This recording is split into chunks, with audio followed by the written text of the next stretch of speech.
প্রতিদিন cartoon video পেতে চ্যানেলটিকে সাবস্ক্রাইব করুন আর পাশে থাকা বেল বাটনটি বাজিয়ে দিতে ভুলবেন না।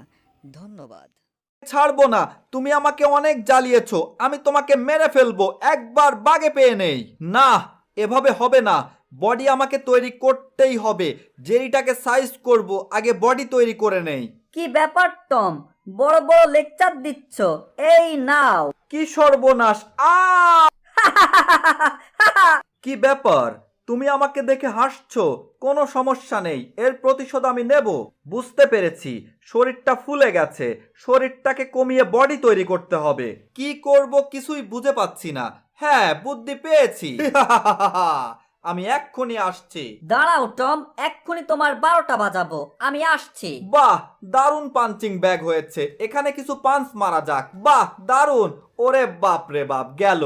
ঠিক আছে, কোনো অসুবিধা নেই, আমিও হাল ছাড়ার বান্দা না। জায়গাটা পরিষ্কার করে রেখেছি। বাহ, দারুণ চকচক করছে। এই যে টম, এদিকে আসো, দেখো কত সুন্দর জায়গা, এখানে ব্যায়াম করো। ঠিক আছে জেরি, তোমাকে ধন্যবাদ, আমাকে ডিস্টার্ব করো না প্লিজ। ঠিক আছে টম, তুমি ব্যায়াম করো। ঠিক আছে জেরি, তাহলে আমি শুরু করি, কেমন? 1 মিনিট দাঁড়াও টম, তোমাকে কাতুকুতু দেব। এই তো জিনিস পেয়ে গেছি। হাহা টম, এমন করছো কেন জেরি? একটা দুর্ঘটনা ঘটে যেতে পারে। ও ও ও, যা, দুর্ঘটনা ঘটে গেল, চিরে চ্যাপ্টা হয়ে গেলাম। বাবা, অনেক সহ্য করেছি, আর পারছি না। এবার তোমার একটা ব্যবস্থা করব, দাঁড়াও আমি আসছি। এই যে টম, কোথায় যাচ্ছ? দেখো আমি কি করছি। কি করছো তুমি এখানে? ও, এটা 10 কেজি। বুঝতে পেরেছি, আমারও বডি আছে, আমিও 10 কেজি তুলতে পারি। এই যে দেখো, ওটা আমার কাছে দাও।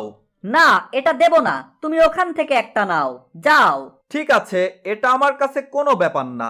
10 কেজি আমি যে কোনো সময় তুলতে পারি। কি ব্যাপার, এটা অনেক ভারী, আমি বুঝতে পারছি না 10 কেজি কিভাবে এত ভারী হয়। ওহ, জিভা বের হয়ে গেছে আমার। ওয়াহ, ঠিক আছে, কোনো অসুবিধা নেই, আমি আরেকবার চেষ্টা করব। আমি বুঝতে পারছি না জেরি কিভাবে ওটা তুললো। এটা তোলা কোনো ব্যাপার না, কারণ এটা 0.1 কেজি, মানে 1 কেজি। টম, কিছু মনে করো না, আমি তোমাকে ঠকিয়েছি, রং করেছি, দেখো। এত বড় ধোকা! এটা তো মনে হচ্ছে 100 কেজি। হ্যাঁ, এটা 100 কেজি। সহ্যের বাঁধ ভেঙে গেছে, এবার তোমাকে খতম করে দেব, তোমাকে দুনিয়া থেকে সরিয়ে দেব। ওরে বাপ রে বাপ, টমটা পাগল হয়ে গেছে। অনেক জ্বালিয়েছো, আজ তোমাকে খতম করে দেব। কেমন লাগছে এখন? টম ভাইয়া প্লিজ আমাকে ছেড়ে দাও, আমার ভুল হয়ে গেছে, আর কোনোদিন ভুল হবে না। লেজার মেশিন আক্রমণ। এই লেজার মেশিন দিয়ে ইঁদুর দুটোকে দুনিয়া থেকে সরিয়ে দেব। কাজ হয়ে গেছে। এবার পনির এখানে রেখে দিলাম। বাহ, পনির আমি খেতে চাই। এবার সুইচে টিপ দিতে হবে। ওরে বাপ রে বাপ, পালাও ভাগ্নে। বাহ, দারুণ! বাপরে বাপ, স্লিপ কেটে গেলাম।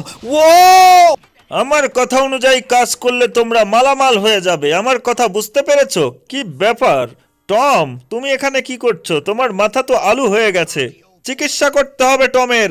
তোমরা নিয়ে আসো। ঠিক আছে, আমরা এক্ষুনি সবকিছু ঠিক করে দিচ্ছি, হয়ে গেছে। টম, আমি মনে করি তুমি ঠিক জায়গাতেই এসেছো। আমি তোমার কাজ করে দেব, বিনিময়ে আমাকে মাছ খেতে দিতে হবে। বুঝেছো? বুঝেছো? ঠিক আছে আবুল ভাইয়া, আমি আপনাকে মাছ খেতে দেব। এই নিন মাছ। তোমাকে অসংখ্য ধন্যবাদ টম, আমি একটু খেয়ে নেই। বাহ, দারুণ স্বাদ। টম, আমার কাছে গুন্ডা বাহিনী রয়েছে, ওই ইঁদুরগুলোকে আমি সাইজ করব। মফিজ, তুমি কোথায়? তোমাকে দায়িত্ব দেওয়া হলো ইঁদুরগুলোকে দুনিয়া থেকে সরিয়ে দেবে। আমি জানি তুমি পারবে, তোমাকে ট্রেনিং দেওয়া হবে। বুঝেছো মিস্টার মফিজ? ইয়েস স্যার, আমি ইঁদুরগুলোকে দুনিয়া থেকে সরিয়ে দেব, আপনি কোনো চিন্তা করবেন না। আমি প্রস্তুত। ব্যায়াম করে বডি বানাবো, তারপর ইঁদুরগুলোকে রাস্তা থেকে সরাবো। আমি হলাম বক্সিং চ্যাম্পিয়ন, আমার সাথে কেউ পারে না। ইঁদুরের দল, আমি আসছি, আমি পুরোপুরি প্রস্তুত হয়ে গেছি। মিস্টার মফিজ, আমি দরজা খুলে দিচ্ছি, আপনি ইঁদুরগুলোকে খতম করে দেন। যান, ইঁদুরগুলোকে শেষ করে দিয়ে আসেন।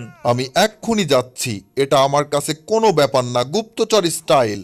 টম, মফিজ ইঁদুরগুলোকে দুনিয়া থেকে সরিয়ে দেবে, চিন্তা করো না। আমি ইঁদুরগুলোকে ধরে ফেলেছি, দেখো। টম, তোমার পথের কাঁটা সাফা, তুমি খুশি হয়েছো? আমি তো খুশি হয়েছি, কিন্তু ইঁদুরগুলোকে এত সহজে কিভাবে ধরলে তুমি? আমার বিশ্বাস হচ্ছে না, সত্যি বলছি। মিস্টার মফিজ, টম তো বিশ্বাস করছে না তুমি ইঁদুরগুলোকে ধরেছো। আবার তুমি নতুন করে ইঁদুরগুলোকে ধরে নিয়ে আসো, তাহলে টম অবশ্যই বিশ্বাস করবে। ব্যাপারটা বুঝেছো? ক্লিয়ার? দেখো টম, মিস্টার মফিজ ইঁদুরগুলোকে আবার ধরবে। এই যে টম, দেখো ইঁদুরগুলোকে আমি আবার ধরেছি, আমাকে বিশ্বাস করো প্লিজ, আমি ধরেছি। টম, আমি জানি তুমি আমার কথা বিশ্বাস করতে পারছো না। যাও, তুমি নিজে যাও, গিয়ে ইঁদুরগুলোকে ধরে নিয়ে আসো। আমি জানি তুমি পারবে। ঠিক আছে, আমি প্রস্তুত। ওরে মা, মরে গেলাম। আমি আবার যাব। ওরে বাবা, মরে গেলাম। টমকে দিয়ে কোনো কাজ হয় না। দেখো ইঁদুরগুলোকে